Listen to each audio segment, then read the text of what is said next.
house. Was it something we said? Woo! We're gonna go all night. You guys ready?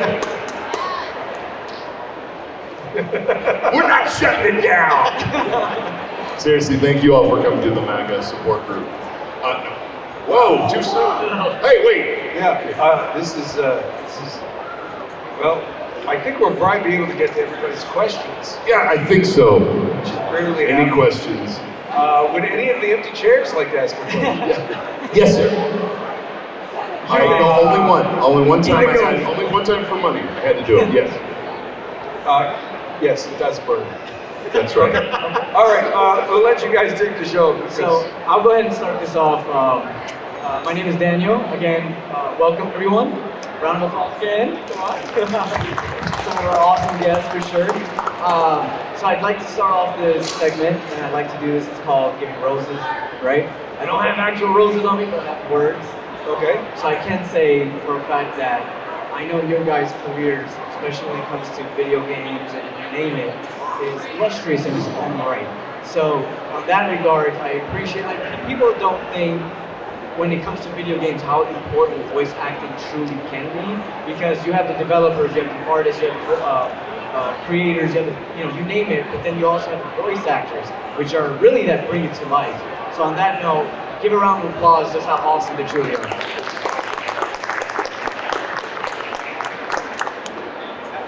How did you guys first get into voice acting for video games? What led you down that career path? Well, the interesting thing, we've never done a panel like this together, except in Kuwait. I think in Kuwait, We did, but we've known each other forever. We actually had the same agent from when we first got into it.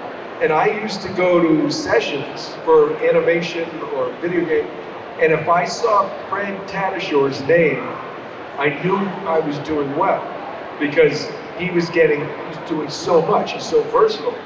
And I would tell him that, and the great thing about it is like, he'd say, oh yeah, I'm doing this session, I'm playing this. He said, oh, I auditioned for that. What'd you do? And then he'd do it, and I go, oh, that's better. And then I would get something that he didn't get, and that's the great thing about the business, is it was there's not cutthroat. Everybody's Yeah, a lot of support. a lot of support. Support.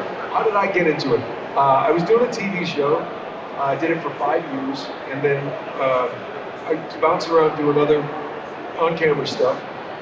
And then a friend of mine said, you're always goofing around with these voices. You should try voiceover. And it was KSA at the time. KSA, right? KSA, Pat Brady, illustrious agent at the time. Mm-hmm. And yeah, so she got me going, and everybody wanted to be in animation. Very few people wanted to do video games because no residuals.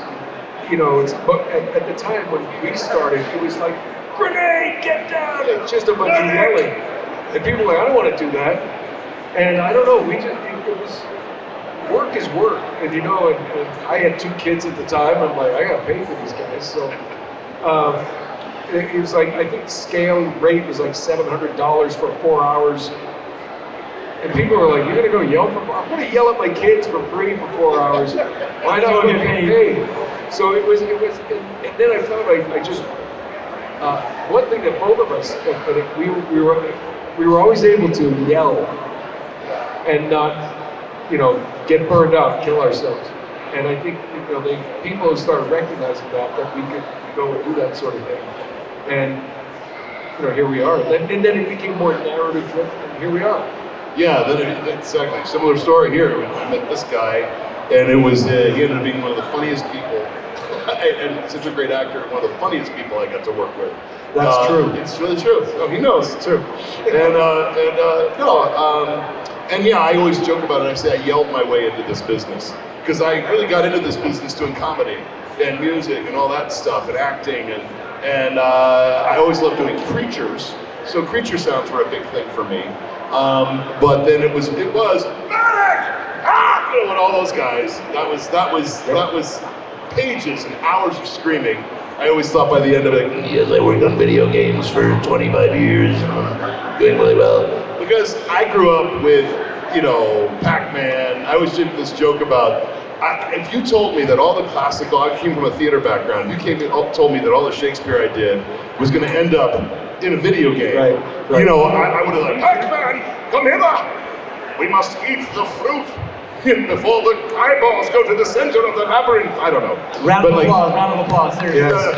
That's Pac-Man. I mean, I remember somebody told me, they said, did you always want to do voices in video games? I'm like, when I was a kid, there were no voices in video games. No. And as a matter of fact, I think when we even started, I always looked at my job as, I felt like, because it wasn't narrative, there wasn't a story necessarily, and I always felt like we were just part of the sound design. Yeah. And if you could, you know, just not, you know, do a voice that was real enough that the player was immersed and they'd hear that the same way they hear the explosions. They hear, get to the hedgerow, we gotta go, run, move, move. You know, those kind of things. Or the silence. No, so, and if I may, one of my favorite stories is, like, so I've done all this other different work, and I remember one day I came home after doing a session with him, and it may have been a zombies session, but we also had ours, and I was telling my wife, and I was so excited, she had this big smile, and she goes, congratulations, you found your people. Yeah. And it's this like-minded kind of thing where you're just like, oh, you're like me, you know. It's like, it's true. Yeah, and it's to this day, it's still the best job ever. Truly. And then, as you said, it became more narrative. The stories grew. Something to some of the greatest. Then we had to do real work. And it really was like some of these characters that we have been with for so long. Yes, Nikolai. You know, It's so very good to scary be here time. with you. As long as James is not. No, but he is coming. I trust me. He is. No, He he's will not. be here. You know this man, the He American. set his house on fire. He's gone. It figures you would. Yes. I would stabby time on his face. Yes. Okay. Yeah, but anyway, these characters we've lived with for so many years, you know, and they mean so much to us. Yeah. And it's like, I keep calling it a series. I really do. Yeah. I forget, like, I go, wow, that was a really great series. I'm like, oh, that's a game. But it's, to us, it's like these guys have a real life, you know? And it's amazing when I hear back from you guys. What's nice about these comic events is someone will tell me, because we don't have an audience usually. So when someone says, oh, Rick Tuff, pissed me off, or, you know, Nikolai made me crazy on this and that, you know, it's like, yeah. Why would I piss you No, off? I like it. You're the nice one. No, you know, he's right. It is really cool when we meet people, because to hear that it affected you the same way it affected us. I tell the story, if you've seen the video of where we had it's like the documentary, The Farewell.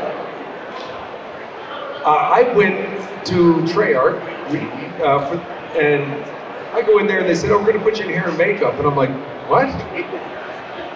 And I walked in a room and Fred's sitting there and I said, what are you doing, hair and makeup? And he's like, yeah, you know, because it's like, this is it. And I went, what do you mean? Yeah. I didn't know we were going to do, and then it walks Tom Kane and Steve Blum, and I'm like, wait. What are we doing? It was kind of like this wrap up to the series. And nobody gave me the heads up. I found out there. And then Tom sits next to me, starts tearing up, and I'm like, no, I start choking. Oh, we're up. dying. Yeah. I was like, oh. And all I'm sitting there going is like, I gotta send that couch back. That's true. Yeah, what do you mean? But I'm sorry, Nikolai, but Rick Tobin is doing some things for Black Ops 6, and maybe I'll call. I don't have the power, Nikolai, but perhaps one day I will invite you back. I understand. I am with Monkey. It's time.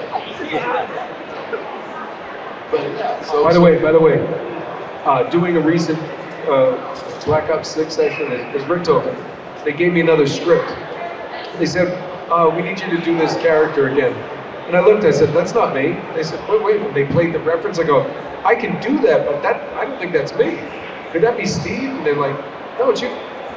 the 10 minutes, guy from Treyarch gets on and goes, "It's you. I'm the voice of the Monkey Moms."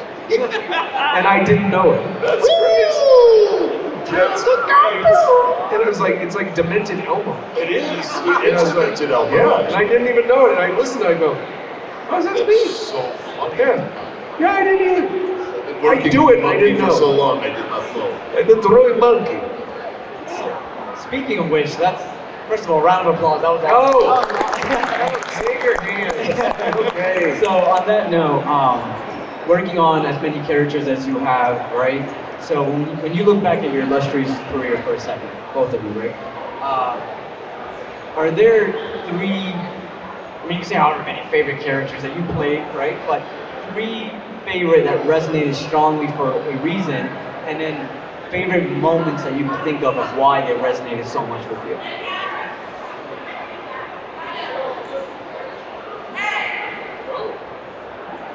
You want me to go first? Well, I'm Nathan Drake in Uncharted was probably number one, just because. Well, yeah, thank you. But you know, it was 10 years. It was full body motion capture. A lot of people some don't know that. So it was like doing theater again, except you got paid. But it was like, you know. So and I was asked to, you know, it's just my voice. But there's a different energy when you're, you know, not sitting alone in a booth on a mic. When you're working with other actors, you're looking at them, you know, and we could improvise, we could add to it. We rehearsed it a full day before we went to shoot the next day.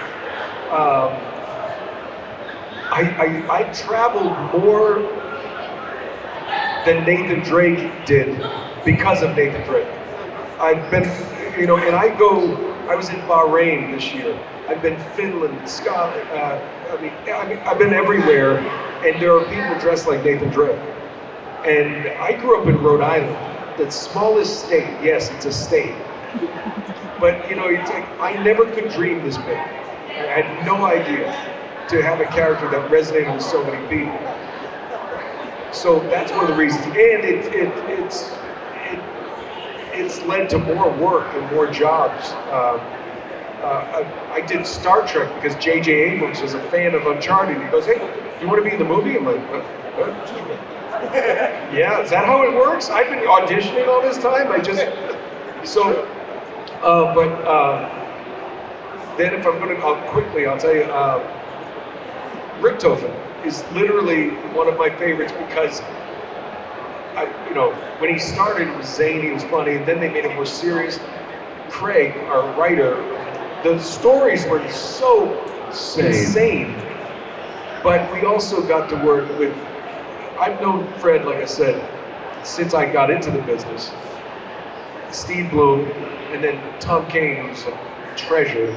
Yeah, truly.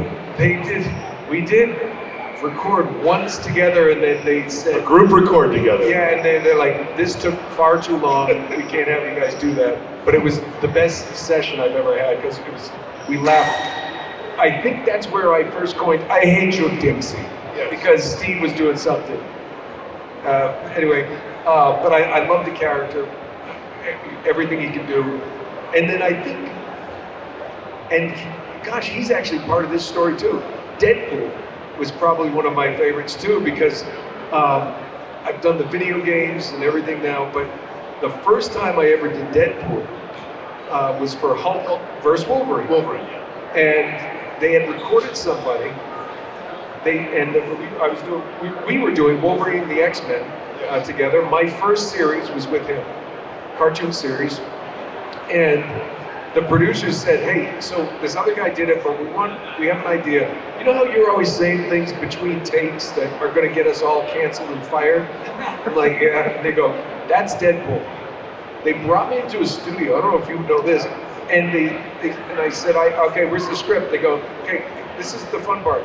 We're going to show you the scene without sound, and you just make it up." So that script, rock-a-bye bang. Fast forward, I had so much fun. Fast forward, it premieres at San Diego Comic-Con I wasn't there. The next time I saw him, the first words out of his mouth, he goes, "Deadpool's gonna blow up for you." And I go, "What?" He goes, "Man, you should have heard people at City." He told me all about it, and wow, you've been a part of my life. It's crazy. Honored, man. No, but and I love that character. So yeah, so those are my. If I can bring, I'll go with those three. I have. There's so many. Yeah. I will say about the Deadpool thing though, because I was aware of it before, because I recorded after him. Now here's the thing about Deadpool is there's no lip sync. So Yeah, so what was joyous I can about say it whatever I want. for me is they prepped me. They said, by the way, your buddy came in and did Deadpool. I'm like, oh, that's perfect for him. And no, we didn't script him. We just let him do whatever. I'm like, and I saw it because I'm voicing Hulk and I think Sabretooth, like a few other characters. Yeah. And I'm watching, and I'm watching this, and I'm dying in the booth laughing. I'm like, because he's like, oh, because he's completely insane. I honestly can't believe they use some of this. And stuff. like, oh, there he is. Oh, he's a bedwetter. Blah, blah, blah. And you just went on and did every little joke. And I said, oh, this is so great. I can't believe you guys are letting us do this, like him do this. And then I saw the premiere, and the audience was just like, I'm like, yep, okay, they have good taste. And I was like, okay, this is fine. So that was one of my happy moments. Yeah. Again, that recording with the group of us in Call of Duty, that was, I think, was also to establish our relationships. And they wanted us to get together. I think Chris Zimmerman directed it originally. I can't remember. We were all anyway. We were there, and we were just there to like, and that was a joyous time. But I had no idea we were going to have such longevity. Like for Nikolai, it was just this. No, it was a one-off. They were doing a one-off, and you guys made it such a hit. Yeah. They said, well, we'll do another one, see how it goes.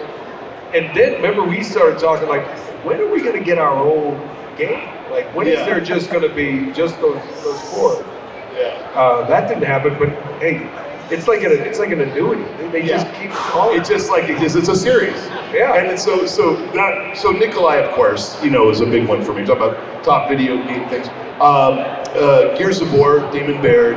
That was a big thing for me because I started that, and it's based on my cousin, basically, who sadly passed away last year. But it was just like that wonderful gearhead who was the smart ass and was funny, but I didn't realize we were going to go into such depth with the character. And that just meant the world to me too, working with that team. And then, of course, Soldier 76 reporting for duty. Now that guy, like you thought, Nathan Drake, got me all over the world. I mean, I can't believe, and the community of Overwatch is so incredible. And so just getting to be a part of that, and being a voice for soldiers, for being a voice for what he was, what he ended up being, all those things that you wouldn't normally put together in a character, and making him just kind of a regular guy, or a way cooler guy than I could ever be. But and it was just, so that was a very, very, a character that's near and dear to my heart. And of course, I'm excited about Hulk, the Marvels, they let me keep doing Hulk. And then the weirdest one for me, I gotta say, I know I'm going over the number, but Saren from Mass Effect was a weird one for me because it was a one-off for me. It was a one time. It was the first time I did a character with that much depth in a video game, and I had no idea back then. I didn't realize that characters were three-dimensional in the video games, and I didn't realize like he's a good guy but a bad guy. Oh no, he's turned. And that, to me, was the first time as an actor I realized, oh, these games are going deep. They're going into another realm. So, yeah, those are all those times. I think, I will say, did anybody ever see the movie Wolfman?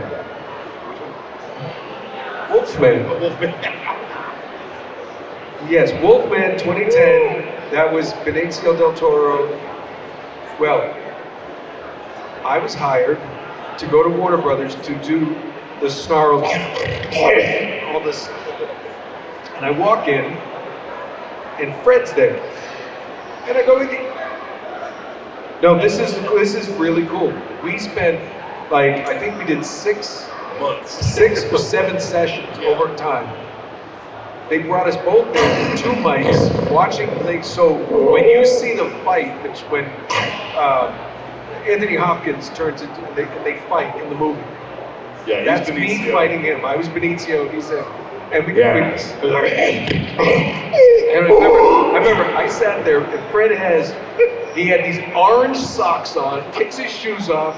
He has these Chinese herbs and salves and ointments, and I'm sitting there with a cup of coffee going, I'm way out of my league here, but I'm gonna do what I can do. And we had so much fun. We laughed so much. Remember, mind the pit, Tommy. We were like the guy. All the guys that died. They were the guys that I'm the guy who goes, mind the pit, Tommy. It's like this, and then Tommy falls in like, and I'm Tommy.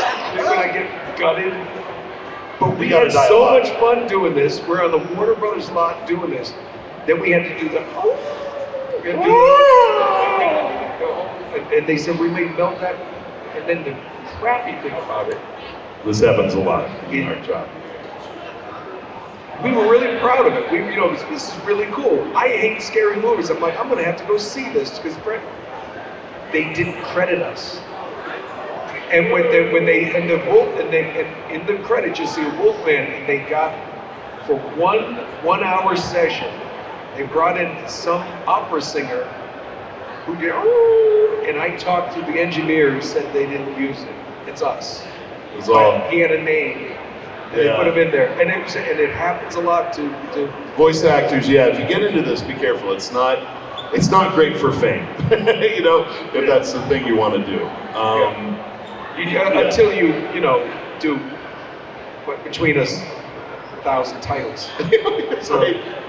But it's amazing. It's a great job. It's amazing when I think about it now as he's talking. I'm going, oh my God, TMNT. You were in that. Oh, yes, absolutely. I was Raphael. We've done so much that we probably don't even know we're in it today. Oh, absolutely. Oh my gosh, in movies especially. Oh yeah. Yeah. So shows you end up seeing the people. Well, they used to. Now we record separately a lot of times on Zoom, but we used to do group records a lot. And that was the fun part. But now I sit in my basement, my booth. Yeah. Hi, guy. I see him here. That's the other thing that we love about Comic-Con. Not only meeting you guys, we get to see our friends that we don't get to see, and it's nice to catch up. And this is a crazy roster you have here today. Oh yeah. I mean, it was a quiet day, I gotta tell you, but man, the people who are here today, holy moly. Yeah. So Fred, you're a character in the remake of my favorite game of all time, Final Fantasy VII. So, curious, what are your favorite video games of all time? It can be modern and modern one vintage, if you were to choose. Pong! No, just kidding. It's kind of great. Breakout is great, yeah. But what are my favorites? Wow, there's too many. I love genre. I love comedy. I do. I love, man, when there's comedy. I remember working on Ratchet & Clank many years ago and thinking, you guys, I told him, you guys, I was in that. Yeah, you were in that. Yeah. See, you guys got to make a show out of this or a movie. Or Conker's Bad Fur Day. What's that? Conker's Bad Fur Day for N64. It's a hilarious game. Yeah. Destroy all humans or whatever that was. Yeah. Remember those? God, too many to know. I really did. I love what we did. Well, I'm not saying this because we worked on it. Call of Duty, I loved. Just for the storylines, they were just so weird. I love. Gosh, it's just too many. You got any in your mind that you're thinking? Are you a gamer? I'm not a gamer because I'm so bad at it. But me too. The other problem is. I will lock in and my family won't see me for a week. Mm-hmm. And I won't shower and I just sit there going, my eyes dry out. I have a problem. I remember doing, this is a true story, I'll tell it quickly. I did Call of Duty Big Red one. It was an Xbox exclusive. And I'm a kind of a history buff and World War II kind of fascinates me. And I was Sergeant John Randall that you stormed Normandy Beach with. And it's literally like, get to the handrail, look this way, and you're basically the one who guides the player where he needs to go. And I had to get an Xbox. They gave me the game, so I went and got an Xbox because that's what the game said. And I put it in, and I remember, so my wife, with 2 little kids, we ate dinner. I said, I'm gonna go pop this in. She goes, I'll take care of the baths tonight, no problem. Okay, good. 6:30, I'm popping in. The next thing I know, I'm not kidding. I had one of those, it was like leather couch, so it's like this. Next thing I know, my wife walks up, she goes, are you still playing this? I'm like, what? What? And I say, what? She goes, it's 3:30 in the morning. Wow, that's what And I went, happens. oh my God, I went to stand up, I went, my shoulders were like this. And I almost wet my pants. I hadn't peed. When I stood up, my bladder like opened and I was like, oh my God. And she goes, what's wrong? And I literally was going, ow, my shoulder. And I ran to the bathroom and I peed till 4 a.m. I mean, it's like 30 minutes. I'm like, it's still coming out. I don't know what to do. Oh. And the next day we're having coffee and she's like, you have an issue. And I'm like, you don't understand. I had not played a game since like Atari. Yeah. Or like Mario, or like some little Donkey Kong. I mean, I had never seen anything like that. Yeah. And I was also, I was Russian too. I was Vasily, the whole, the siege of St. Petersburg, I think it was. Mm-hmm. And it's the snow and there's snipers. I'm like, this is awesome. Yeah. And I just got lost in it. I love that. So, yeah, but then, like my son got into Destiny, and I'm the ghost in Destiny. Mm-hmm. And he plays the. Oh, and then yeah. one day I took he went to get something to eat, and I said, oh, let me try playing level. I came back, he goes, what are you doing? You're ruining my ratios. I'm like, I don't know what that means. Here, take it. But it's like, you have to understand, when we were kids, it was a button and a joystick. Yeah. And now you have to be like an engineer. You're like, my kids are like, L2, L2, where's that? You're dead. I know, that's how I feel. Like I want to make a movie about like how bad I am. I want to, XX0 jumps. I'm like, where's X? You're dead. What? Exactly. I want to fight the guy that I would voice, like the character that I'd voice, be like an orc or an urukai, be so angry at how bad I play, like, to think you voiced me. I'm like, where are you? Where?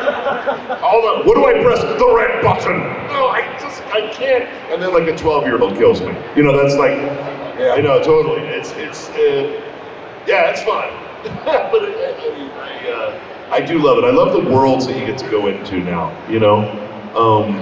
My son has gotten into the Minecraft already. Oh, yeah. That's like, and I enjoyed working on that. You bring up Destiny. Xur is one of my favorite characters to play just because he's so zen.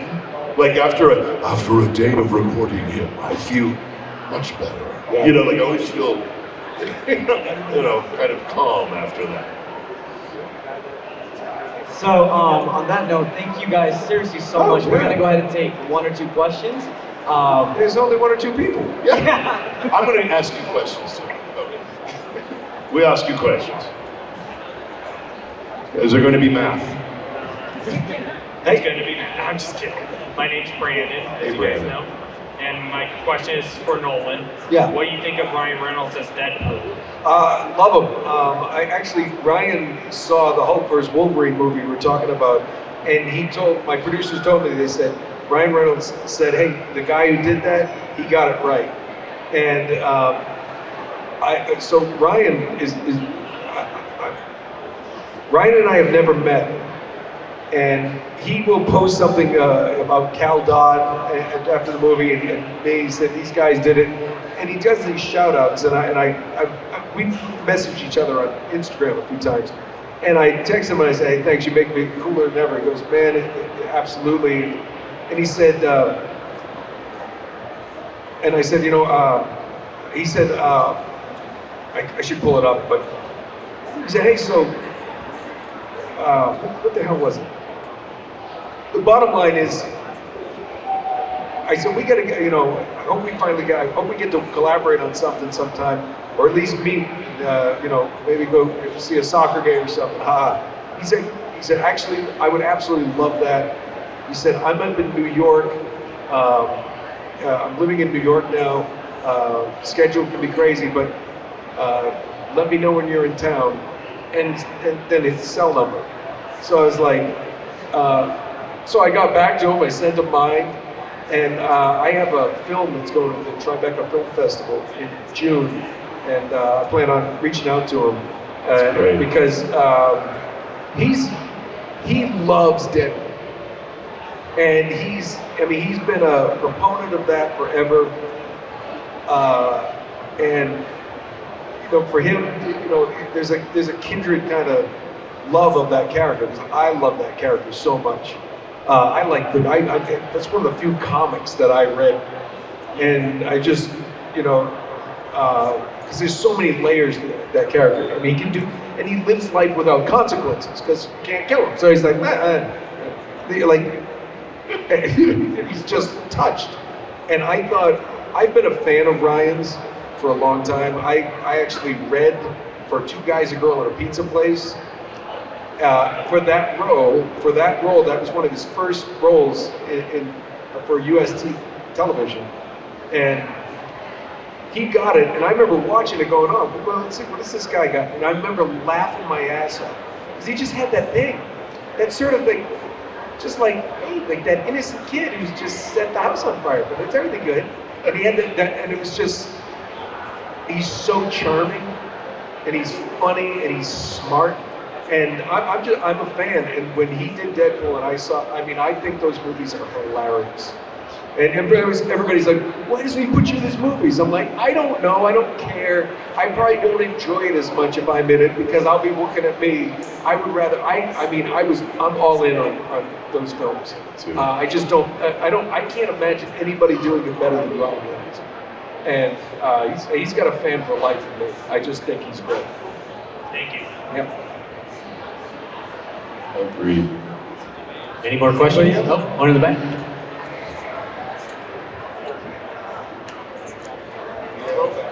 Yeah. And then they Hey, yo, what's up, Kings? I'm Ruben. I just got a quick question. Y'all like Fortnite? Oh yeah. Oh yeah. Yeah. Yeah. If- Fun with that. If any character you've ever played could be added to Fortnite, who would you pick? Well, they did add Iron Man. I did Iron Man for Fortnite for like, For real? You're in Fortnite? yeah, I was in Fortnite as it was Good a, dude. it was a short.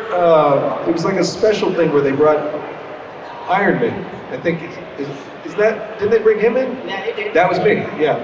Yeah. No, I know I did Fortnite because my kids were like, ah.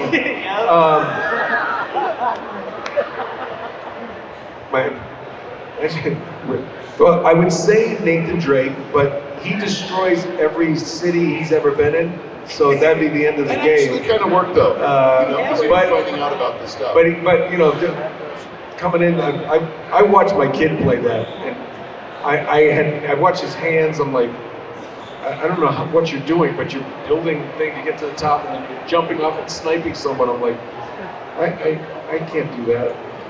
Who would be a good? I'm trying to think. I'm already like, hey, I have like the comedy version of Fortnite. That's what I'm playing. Who would I? Oh But, wow, that's a good question. We the zombies or the husks that I work with. I would play. Let's see, who would be really great? That would be just. That's a good question. I think Damon Barrett might be funny. Yeah, trying to create something, in the van. Trying to figure out how to tackle these husks. What He could. Hulk is always funny. Just to put him in anything is like wrong. Team Fortress. Yeah. There was I did Erasmus. I was like, I ripped off Vincent Price. Vincent Price. I did Vincent Price, but if he was had sex with Ren Hillock, and they would do this, and he would be ridiculous in Fortnite. That would be perfect. It would be kind of silly. So that's kind of, because he was. Yeah. That's a fun character. Yeah. Desmond Miles from Assassin's Creed would be good. I don't know. Wow. Yeah, that's a good question because they We would should be, just take it's all one of those characters. It's one of those shows. It's one of those shows. I did it again. It's one of those great games that like literally It doesn't anything matter, can you be just a throw it factor in in it. Yeah. We've had so much fun with that game. Rocket Raccoon. I do my Rocket Oh, Raccoon. Groot. I do I've done Rocket Raccoon for a bunch of things. Anybody played Marvel Rivals? Oh, Yeah. How about remember, I ain't no flocking raccoon. That is Groot. That ain't a tree. That's Groot. I am Groot. Yeah, I'd like Groot. I'd love to see Groot in. I would like to see Hit Monkey. Hit Monkey! Be perfect. You take care of everything, though. Thank you for bringing up Hit Monkey. One of my favorites. Thank you. Yeah. All right, well, thank you both so much for the time today. Let's hear a round of applause for him, shall we? Hey, by the way, thank you guys for hanging out. Yeah. Great questions. Thank you for your presence. I guess that there's no traffic. And thank you. Traffic's probably gone. I don't know. Yeah. They think this has been fun. I love this. See, I don't like most people, but I like him. This guy. Wolfman.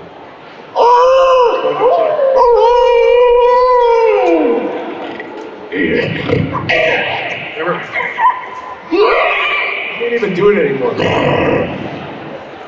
have to understand, he's a genius with that stuff.